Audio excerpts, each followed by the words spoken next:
सुंदर ते ध्यान उभे विटेवरी, करकटावरी ठेवूनिया, तुका म्हणे माझे हेची सर्व सुख, पाहिन श्रीमुख आवडीने.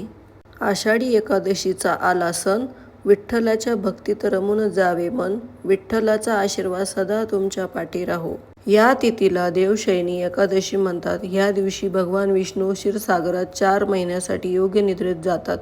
आषाढ महिन्यातील शुक्ल पक्षातील एकादशीला वारकऱ्यांच्या पायी वारीची पंढरपूरमध्ये सांगता होते. विटेवर उभ्या असलेल्या पांडुरंगाच्या दर्शनासाठी लाखो भक्त एकत्र येतात.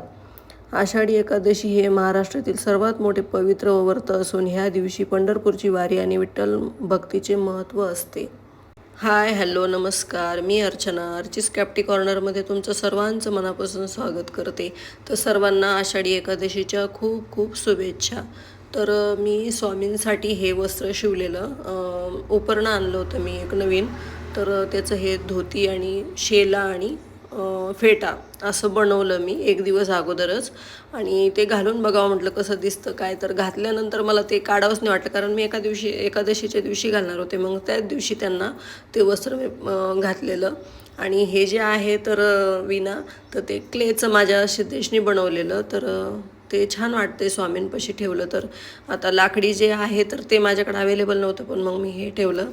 आणि तो फेटा, स्वामी खूप छान दिसत आहे या वस्त्रामध्ये. तर तुकारामासारखेच दिसत आहेत.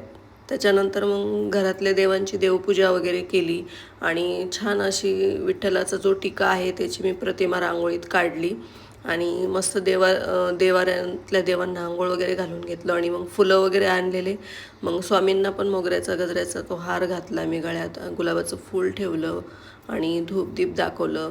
आम्ही दर्शन घेतलं, घरातल्या देवांचं पण आम्ही दर्शन घेतलं. आणि विठ्ठल रुक्माईची माझ्याकडे मूर्ती आहे, तर मग मी त्याची पण स्थापना केली आणि त्यांना पण मग मी असं वस्त्र घातलेलं.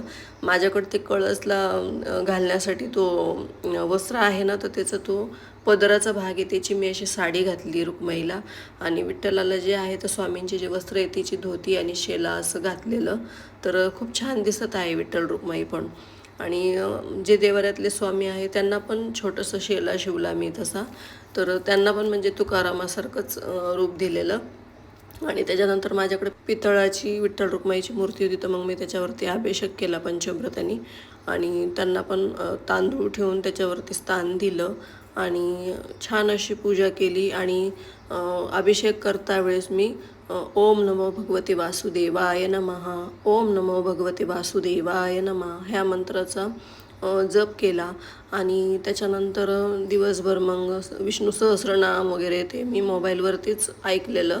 आणि छान दिवसभर खूप छान प्रसन्न वाटत होतं. माझ्या देवाऱ्यामध्ये जे पितळांची देवांची मूर्त्या आहेत, गणपती, लक्ष्मी, अन्नपूर्णा, विठ्ठल रुक्माई जे मूर्त्या आहेत ना, तर हे सगळे माझे लग्नाच्या वेळेस घेतलेले. आता लग्नाला 18-20 वर्ष झालेत. तर ते असे त्यांचे नक्षीकाम जे आहेत ना, ते असं घासून खूप डिझाईन, म्हणजे त्याची जी प्रिंट आहे ती खूप प्लेन झालेली आहे. तर मला आता एक एक करून अशी नवीन मूर्ती घ्यायची आहे. तर आता खूप छान छान आलेले आहेत. छान छान आले म्हणून नाही, पण आता हे खूप असं म्हणजे आकर्षक वाटत नाही आहे, तर मला दुसरे घ्यायचे आहेत. तर आता पुढे घेईलच मी एक एक करून. आणि छान मस्त मग विठ्ठल रुक्माईला मोगऱ्याचा हार घातला मी. आणि तुळशीचे पानं एक दिवस अगोदरच तोडून ठेवले होते, कारण एकादशीच्या दिवशी तोडत नसतात. तर मग मी ते पण ठेवलं, फुलं वगैरे अर्पण केले, दिवा धूप दीप दाखवलं आणि पेरूचा एक नैवेद्य ठेवला. आणि नंतर फराळाचं जे पण काही केलं ते नंतर मग मी ठेवणारच आहे तिथे पुढे. मग आम्ही तिघांनी मिळून छान दर्शन घेतलं. माझी इशिका तर नगरलाच असते, तिने पण उपवास केला तिकडं. मग व्हिडिओत बघत असते ती माझं पूजापाती मी कशी करते काय. घरची खूप आठवण येते तिला, पण शिक्षणासाठी बाहेर पडावं लागतंय. तर ती पण अशीच माझ्यासारखी खूप छान पूजा करते, माझं पाहून पाहून. तिने पण खूप काही शिकलेली आहे याच्यामध्ये. आणि जे माझ्या देवाऱ्यातले स्वामी आहे त्यांना पण मी तसा शेला शिवला उपरण्याचा. आणि त्याच्यानंतर मी उपवासाची खीर बनवली. तर त्याच्यासाठी लागणारे साहित्य जे आहे तर रताळं धुवून स्वच्छ किसून घेतलं आणि साबुदाणा भिजू घातलेला तो घेतला, बदाम काजूचे तुकडे करून घेतले आणि विलायची पावडर. तर छान तुपामध्ये फ्राय करून नंतर दूध घालून छान खीर बनवली. आणि साबुदाणा वगैरे ते पण बनवला, रताळे पण शिजवलेले होते. आणि त्याच्यानंतर विष्णू सहस्रनाम लावलं मी मोबाईलवरती, कारण उपवास पण आणि दिवसभर ते ऐकायलाही छान वाटतं. असं म्हणजे पूर्ण दिवसाचा व्हिडिओ आहे. नंतर हा संध्याकाळचं जे आहे ते धूपदीप दाखवलेलं आणि छान पूजा वगैरे केली मी. दिवसभर मला असं इतकं छान वाटत होतं ना. आणि मी पण जी खणाची साडी घातली, मला पण एक असं सणवार असले की मला पण असं छान साडी घालायला नटायला खूप आवडतं. एवढं सगळं करून पण स्वतःला पण वेळ देणं शक्य नाही आहे, पण तरी पण आवड असली की सवड मिळतेच म्हणतो ना आपण तसं. आणि उंबरठ्याला हळदीचं लेपन न करण्याचं कारण एकच, बाजूला बांधकाम पण सुरू आहे, ते पाणी वगैरे मारतात ते सगळं इकडे येतं, ते उंबरठ्यावरती सगळं हळदीचं लेपन पसरून जातं. त्याच्यामुळं मी छोटीशी रांगोळीच काढली आणि तुळशीजवळ दिवा अगरबत्ती पण लावलं, उंबरठ्यावर जवळ पण लावलं. आणि माझ्याकडे हे असे लाईट्स आहेत छोटे छोटे टी व्ही पॅनलपाशी ठेवलेले. तर सुगंध छान असा पसरतो घरामध्ये या सेंटचा. पाणी टाकून त्याच्यामध्ये ते 2-3 थेंब टाकायचं, तर छान वाटतं.